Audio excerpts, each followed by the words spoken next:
अस्सलाम वालेकुम दोस्तों, मैं हूं आलिया नज़ीर और आप देख रहे हैं मेरा फेसबुक एंड यूट्यूब चैनल।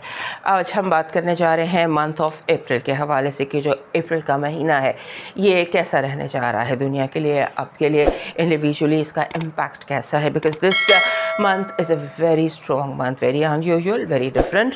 और इसमें सारा जो सेट है ना, अगर आपको याद हो मैंने साल के शुरू में आपको कहा था कि ये जो आउटर प्लैनेट्स होते हैं ना, ये स्टेज सेट करते हैं ताकि जो ये इनर प्लैनेट्स होते हैं, जो फास्ट मूविंग प्लैनेट्स होते हैं, फिर वो अपना उसमें गेम करते हैं। तो इस महीने जो सारे आउटर प्लैनेट्स हैं ना, वो अपने अपने घर में जिन्होंने लॉन्ग टर्म टाइम जिन्होंने यहाँ गुजारना है उसका वो सेट हो जाएंगे।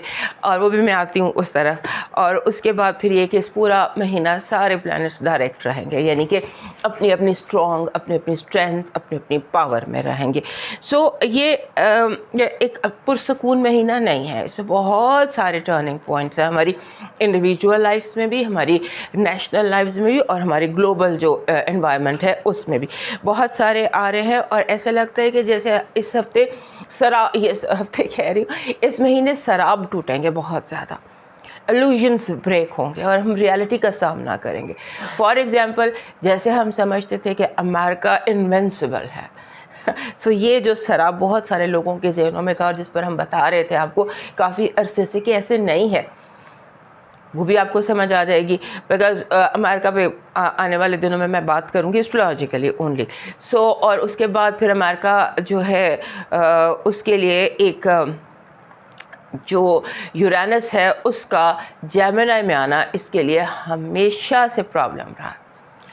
और जितनी भी आप सेकेंड वर्ल्ड वॉर ले लें, जितनी भी अभी तक 84 ईयर्स बाद इसका जो है इसका जेमिनी में ये आया है यूरेनस, और ये अपने साथ अमेरिका के लिए बहुत ज़्यादा प्रॉब्लम्स लेकर आता है। और डेट उसकी बन रही है, मैं भी आपको बताती हूँ सेट।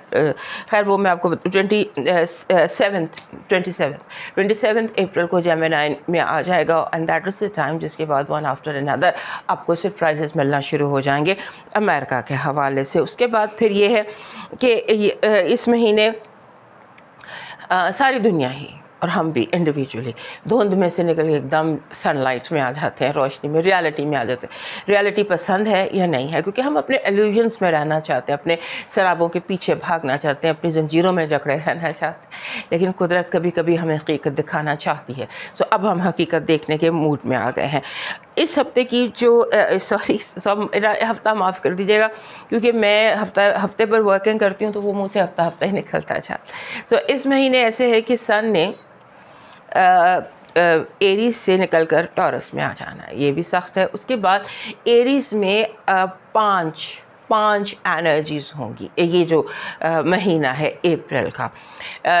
आपको पता है कि सैटर्न और नेपच्यून वहाँ पहले से मौजूद है, फिर सन भी वहाँ आ जाएगा, फिर मरकरी ने भी आ जाना है। मरकरी ने आ जाना है जिसे 16 तारीख को मरकरी ने आ जाना है। फिर 9 अप्रैल को एरीज में अब पांचवी एनर्जी मार्स ने आ जाना है, यानी कि बहुत ज़्यादा फायर।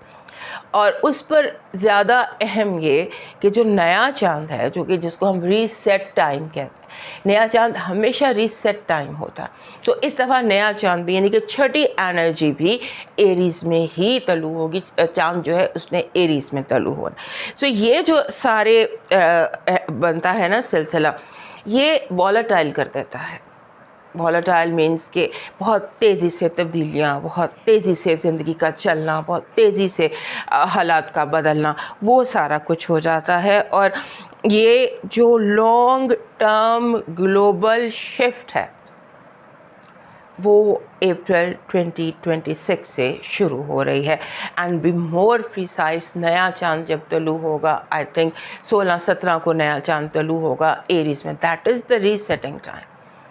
अब थोड़ी सी बात अगर हम वॉर की कर लें तो इस वॉर में यूरेनस का घर बदलने के साथ ही हालात तब्दील हो जाएंगे।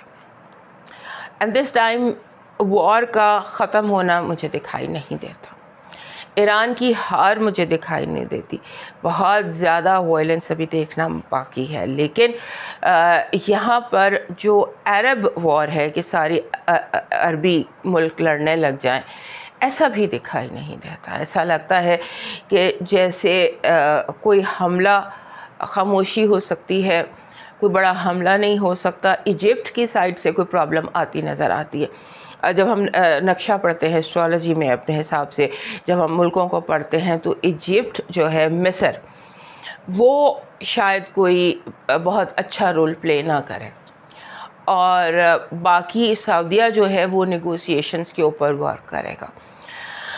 और कतर, और जैसे आप कतर समझ लीजिए, और इजिप्ट, ये दो मुल्क मुझे दिखाई दिए। इन पर मैं बाद में डिटेल में हिस्टोरिकल एस्ट्रोलॉजी पर बात करूंगी, जो कि मुझे लगा कि ईरान के ख़िलाफ़ कोई ना कोई काम कर सकते हैं। फिर ईरान के जो ये हैं मुज्तबा ख़ामेनेई, वो अपीयरेंस देंगे इस महीने, ऑल्दो कि इन्होंने जो भी वजह है, लेकिन एक तो वो लगता है कि हयात है, और दूसरा ये कि अब उनके अपीयरेंस देने का, सामने आने का टाइम है। उसके बाद आपको ये जो टाइम है, इसमें मोस्ट जो इम्पॉर्टेंट चीज़ है वो ये है कि आप फोकस कीजिए नए तरीक़ों से पैसा कैसे कमाया जाता है। न्यू सोर्स ऑफ इनकम ढूंढने की कोशिश कीजिए, क्योंकि करंट इकोनॉमी इज़ कोलैप्सिंग। इसने और कोलैप्स करना है। वर्क फ्रॉम होम सीखिए, how to make money in new ways, ये सीखिए।